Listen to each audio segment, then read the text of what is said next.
केले पान का पत्ता, मैंने बोला था पान का पत्ता, अब सर्दियों में ये पान का पत्ता डाल दो। पान के पत्ते के साथ हल्दी अदरक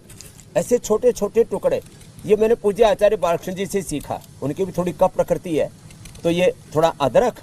और थोड़ी सी हल्दी, हल्दी कम डालना नहीं तो थोड़ा स्वाद थोड़ा अलग सा हो जाता है, थोड़ी तुलसी के पत्ते डाल देना, ये 2 इलायची,